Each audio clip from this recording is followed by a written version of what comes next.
The Middle East stands at a dangerous crossroads. For the seventh consecutive night, U.S. airstrikes have pounded Iran's critical infrastructure, hitting water facilities and military sites, and leaving thousands without basic necessities. In response, Iran has launched furious retaliatory strikes on U.S. bases across the Gulf and Jordan, vowing blood for blood and pushing the Strait of Hormuz to the brink. Meanwhile, the conflict's shadow deepens in Lebanon amid ongoing Israeli violations, including the destruction of southern schools and deadly explosions. Lebanon's president is heading to Washington for urgent talks with President Trump on Israeli withdrawal. As the U.S. rushes refueling jets to Israel and issues stock travel warnings, the region faces a widening war. Critical infrastructure is now the battlefield, and risk of a prolonged, devastating conflict has never been more real. Welcome to Think Tank.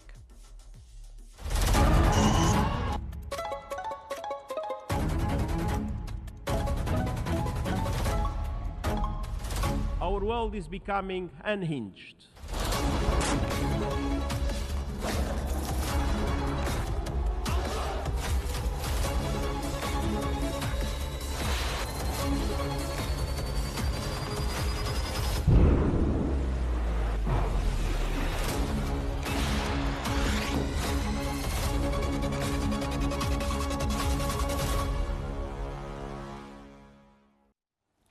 President Trump is pushing the U.S. towards a new, forever war in Iran by treating military strikes as rather casual diplomatic tools.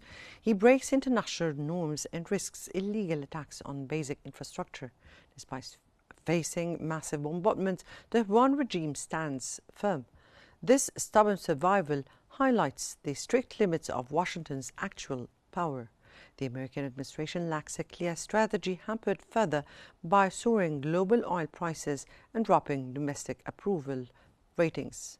Ultimately, this impulsive conflict teaches a harsh lesson to global rivals. When leaders start battles carelessly, enemies assume they lack the true willpower to win. Iran's endurance against the pressure is subtly shifting the Middle East geopolitical map today.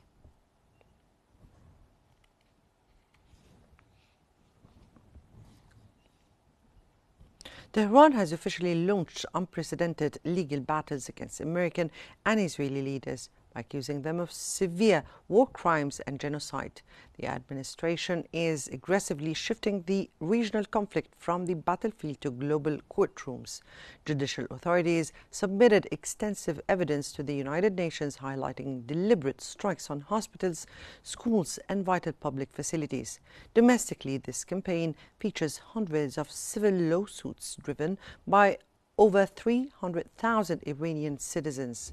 This calculated move signals a furious diplomatic offensive supported by top state ministries. The country vows to relentlessly chase those verdicts in international tribunals, demanding absolute accountability and massive compensation for recent military aggression.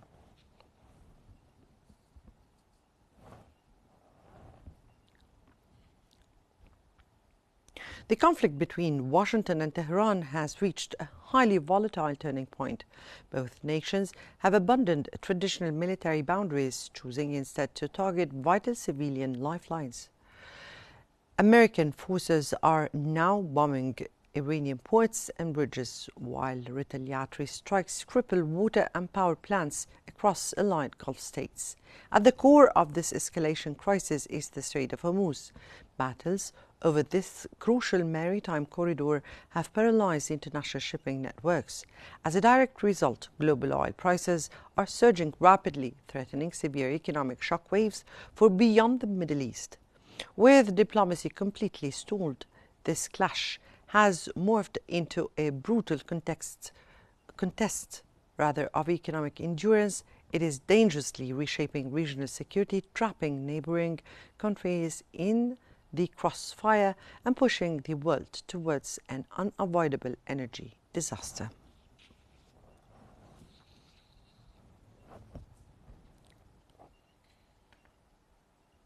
Beyond the headlines, a dangerous threshold has been crossed. As aerial campaigns deepen and vital civilian grids falter, the architecture of regional diplomacy is fracturing. From the Gulf's escalating retaliation to Beirut's urgent diplomatic push, in Washington, the fragile calm hangs by a thread.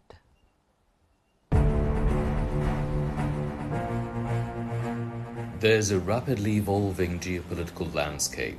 As the seventh consecutive night of US airstrikes on Iran marks a dangerous escalation in regional conflict, US Central Command confirms strikes targeted coastal surveillance and naval infrastructure. In response, Iran's Revolutionary Guard claims retaliatory strikes on US military assets in Jordan, Bahrain and Kuwait, signaling a widening theater of operations. Meanwhile, the humanitarian toll mounts. A recent US strike on a desalination plant in Iran's Hormozgan province has left approximately 10,000 civilians without drinking water. Reciprocally, Iranian projectiles have targeted Kuwait's water and power infrastructure. These infrastructural strikes underscore the severe civilian costs of this expanding confrontation, prompting urgent international calls for de-escalation and the protection of vital utilities. Consequently, diplomatic efforts face unprecedented strain. The Memorandum of Understanding, intended to pause hostilities, has effectively collapsed. Iranian officials cite continuous US military actions as a breach of terms, declaring non-compliance. While back-channel communications persist, the window for a negotiated settlement narrows daily, raising the stakes for global energy markets and international security. Shifting focus to the Levant, the fragile Lebanon-Israel ceasefire hangs in the balance. Lebanese President Joseph Aoun travels to Washington for critical talks with President Trump. Their agenda centers on enforcing the June 26th trilateral framework agreement, which mandates a phased Israeli withdrawal contingent upon the Lebanese army securing the south. However, on the ground, reality tells a different story. Continuous Israeli military violations and ongoing strikes threaten to derail the framework entirely. With thousands of casualties recorded since March, the international community urges strict adherence to the agreement. True stability requires mutual respect for sovereignty, unwavering commitment to diplomatic frameworks, and a shared vision for lasting peace and prosperity across the Middle East.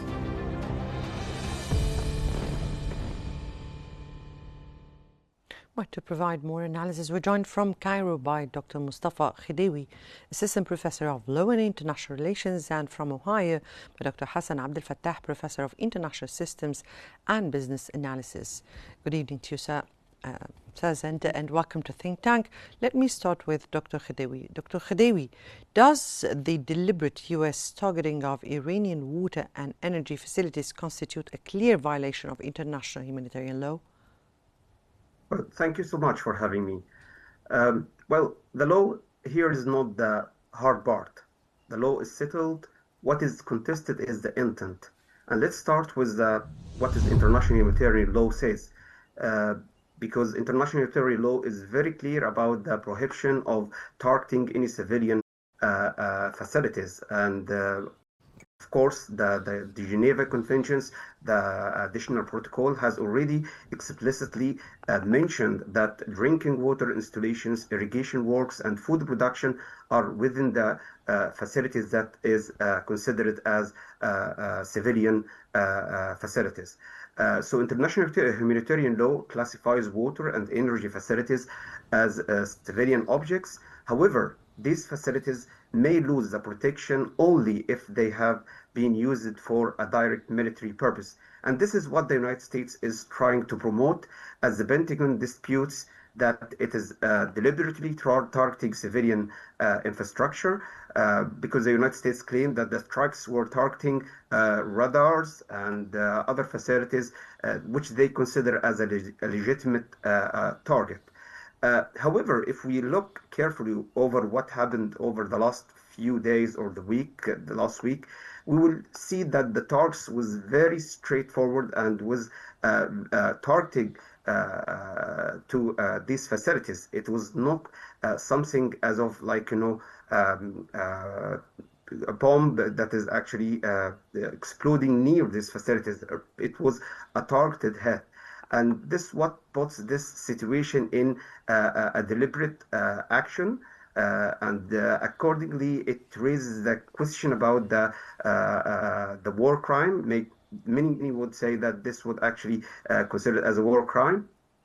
But the point here that it's not a single incident, because even a few days ago, another incident in which the United States has targeted civilian facilities was direct hit, which means that this is not a single incident. It was targeted facilities.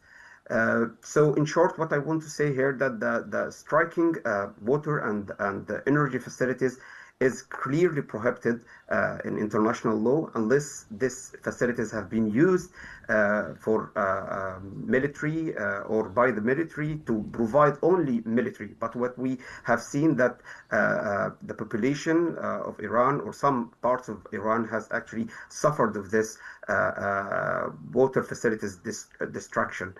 But what I can say here that it's clear violation of international law, and it is establishing the intent and the proportionality, because we have to see if the systematic or the pattern of repeating this kind of attacks is really fits under the category of a war crime or not.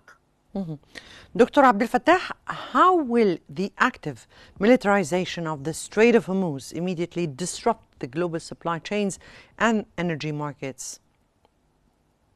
How are they already doing that? Good evening. I just want to shed the light on this is all driven by the Iranian government. I think it's also a criminal war for them to keep attacking neighbor countries and Gulf areas and whatnot. Now, to answer your question, from economic perspective, the first shock is usually uncertainty. It's even before oil supplies are completely interrupted. Before the conflict, an approximately 20 million barrels of oil and petroleum product moved through the Strait of Hormuz, and that was daily. That presented about 25% of global oil trade supplies.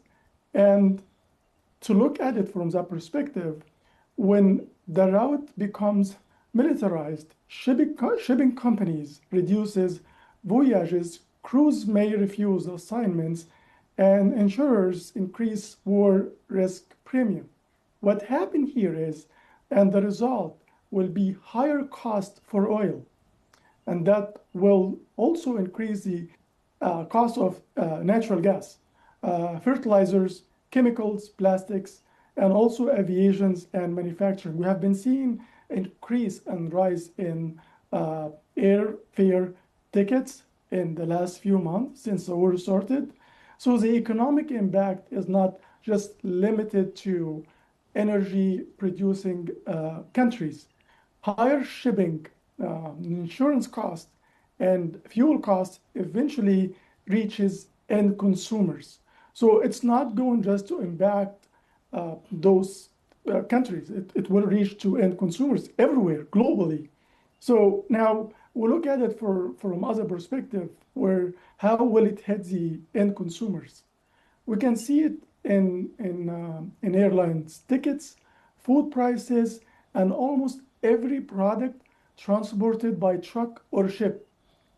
There is a stats. The IMF reported in July that energy prices were already 25% above their pre-war levels. What that means is, so the immediate economic shock involves three things. First one is higher prices, then delayed deliveries, and greater uncertainty for businesses planning, production, and investments. What happened here, stock market will be reacting to these uncertainty, these moves, as now we don't really know when this will stop. and that will give that level of ambiguity throughout the stock market, throughout logistic transportation, which will also impact the end consumers. We will feel it in the gas pump, we will feel it within food prices, and that will increase inflation rate globally that we have been really suffering from since the war started. Dr. Khadewi, how legally viable is Iran's unprecedented move to file war crimes charges against American and Israeli leaders at the United Nations? And would they be added to documents already submitted to the United Nations of the Israeli aggression and same humanitarian crimes in Gaza and Lebanon? Well, let's separate two things: filing a complaint at the United Nations and actually persecuting someone. Those are very different legal tracks. Let's start with the jurisdiction reality, because the International Criminal Court is the body that most people think of when they hear war crimes or war crime charges or crimes against humanity or genocide.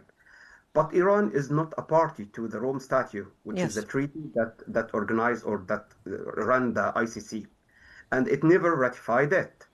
Um, and even though the United States and Israel also didn't ratify and they are not party to the ICC or the International Criminal Court, that means that the ICC has no automatic jurisdiction over the conduct of American nationals on the Iranian soil.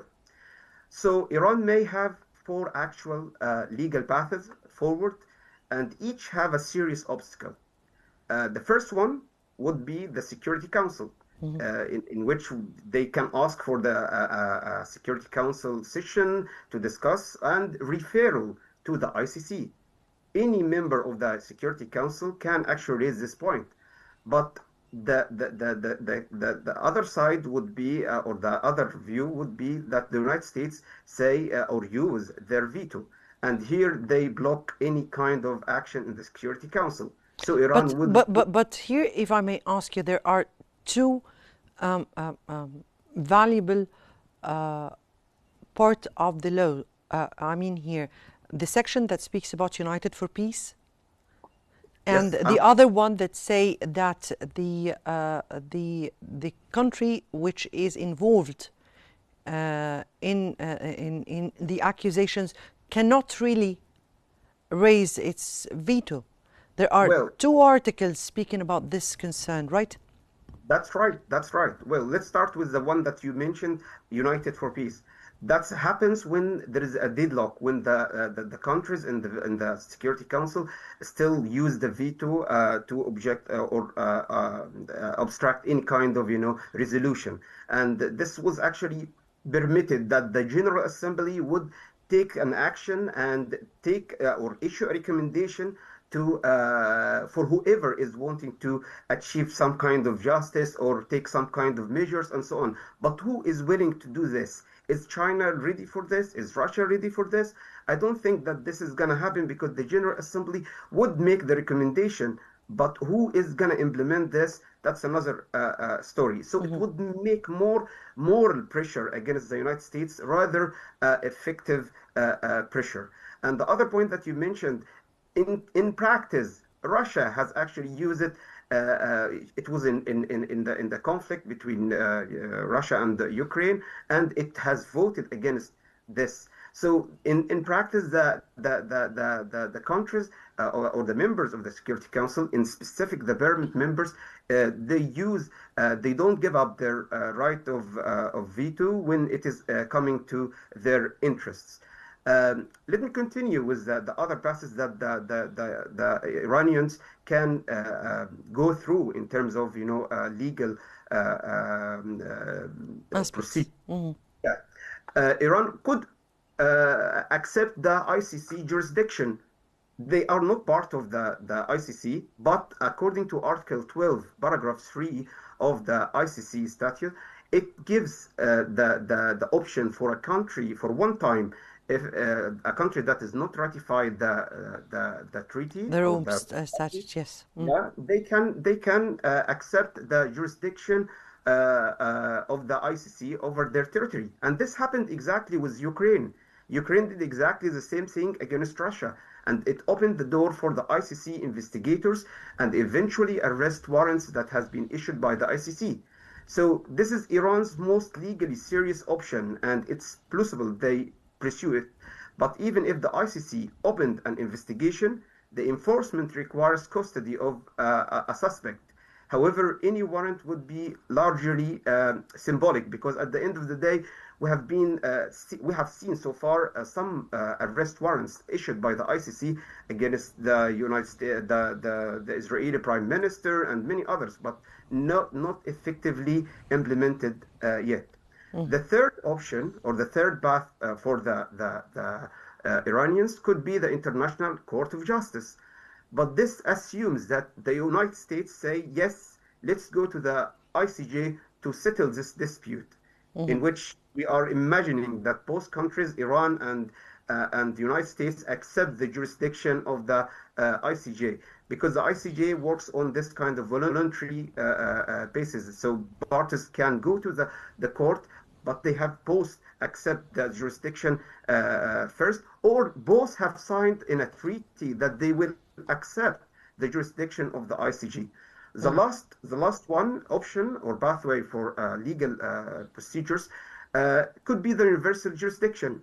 As some countries, they allow their domestic courts to prosecute war crimes regardless of where they occurred. And this is what happened in some European countries, in which they opened their courts for whatever actions that happened in Palestine. And we have seen some Israeli officials have faced legal exposures in parts of Europe. So given the Security Council inability to act because of the veto, and more realistically talking, I think that the Iranians has only option to accept the jurisdiction of the ICC and empower it. So that would give them the opportunity to investigate and put more moral pressure, although it might not be effective in terms of enforcement, but it would put more moral pressure on the United States and Israel and other countries. Of course, this also may apply to the Gulf countries, because the Gulf countries are now suffering from this kind of attacks and so on. They may use this against any country that violates their or commit any kind of war crimes or crimes against humanity and so on. So we're speaking here about a system, a failure system to protect the international law, and a system that does not admit except the strength of power rather than the strength of law. Let me go to Dr. Abdel Fattah. Dr. Abdel Fattah, with oil prices surging from critical infrastructure attacks, and definitely the violence in the Strait of Hormuz, or the blocking of the Strait of Hormuz, is the global economy bracing for a severe and prolonged energy shock? Well, the world economy can absorb a temporary disruption, but we're not globally, we're not prepared for a prolonged shutdown of a major energy route. As of July, right after the escalation of the war again, Brent crude had reached an approximately over $85 per barrel, while West Texas Intermediate closed at about $82. Both benchmarks gained around 16% during the week. Now, the IMF's July 2026 forecast assumes an average oil price of an approximately $89 per barrel for July, August, if the war continues. It also projects global growth of only 3% in 26, followed by 3.4% in 2027. The global inflation is now projected to rise from 4.1% in 2025 to 4.7% in 2026. And that is mainly because of higher energy and food prices. The United States inflation forecast is approximately 3.6% for 2026, while the euro area inflation is projected at 2.9%. Well, that creates the risk of stagflation, and this is 1,000 times worse than just regular inflation. Stagflation, yes.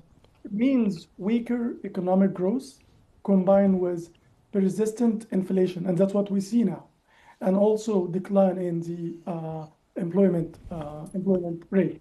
The impact has already varied significantly by region. The IMF reported that retail gasoline prices increased by about 30% in emerging Asia, while LNG prices rose by around 50% in Asia and 25% in Europe since the conflict began. So this year wasn't really a good year for the global economy. The key issue that I am afraid of is the duration. A disruption lasting a few days creates volatility. Now, a disruption lasting several months changes corporate budgets, interest rate expectations, consumer spending, and investments decision. Now we see the governor of Federal Reserve Bank, Kevin Warsh, has been trying to push interest rate or lower interest rate, and President Trump was trying to push the Federal Reserve Bank to lower interest rate. And with what's happening with increasing inflation rate, increase of uncertainty, geopolitical concerns in the Middle East, especially within the Strait of Hormuz, will most likely increase oil prices, and that will also increase shipping, logistic transportation prices, and that will also reflect on food prices, medication prices, fertilizers prices, and that will, of course, increase the global inflation rate.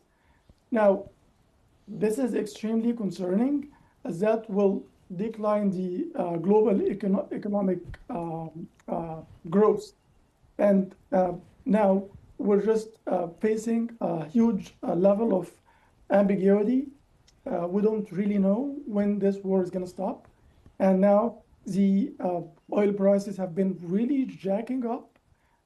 Now there is an insurance premium for shipments, and it's not just gas anymore. It's just any product related to gas. So manufacturing, pharmaceutical, medications, every area within any economy will be interrupted. And now we see the United States started blockade as the Iranian closing the Strait of Hormuz. Now the US doing blockade, and now Iranian is pushing the Houthis rebel to block other areas within the Red Sea, which is really concerning.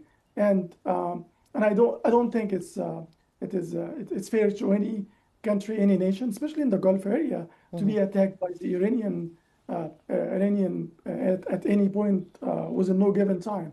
So what I see now, we are suffering from a higher inflation rate. I mean, we just saw United States release that the inflation rate has been just decline a little bit last week, and now with the escalation of starting the war again, that will increase oil prices and will reflect on the inflation rate overall. So now we were hoping that the Federal Reserve will at least keep the interest rate as is, as fixed, not to increase it. We'll see what will happen in the next few weeks. Right. Dr. Khidawi, with Israeli forces actively destroying schools in southern Lebanon, has the legal framework for regional de-escalation completely collapsed? And do you really think that the Lebanese president, when he go to speak to President Trump in Washington, would he be able to secure any kind of binding international guarantees for an Israeli withdrawal? Well, let's deal with the facts first. The UNESCO estimates that 500,000 Lebanese children remain out of schools because of the conflict. Yes, there is documented repeated pattern of ceasefire violation and strikes on protected civilian and educational infrastructure. That's not in a serious dispute, but here is why I would resist the word completely collapsed. At the very same time these strikes were happening, Israel and Lebanon were engaged in United States, excuse me, United States mediated talks in Rome. And this month, they took concrete steps towards implementing uh, what is being called pilot zones, specific areas in southern Lebanon, where Israel forces would actually withdraw and hand control over to the Lebanese army. The compliance is the issue here because Israel is not going or not so far is complying with this, and that's why President On is expected to talk with President Trump about this issue to push more on the Israelis to withdraw and achieve some kind of progress in this framework. Right. So this is not the behavior of a framework that has fully collapsed. It's a behavior of a framework that is failing to produce compliance while simultaneously still generating diplomatic movement. But we must remember that the war in Lebanon is not taking place between Israel and the Lebanon army or the Lebanese army. Rather, it's Hezbollah that's involved on the ground, which also flag a complication that's relevant to how durable and any framework can be if Hezbollah is excluded, or if Hezbollah said publicly it will not abide by the Israel-Lebanon agreement and has no plans to disarm.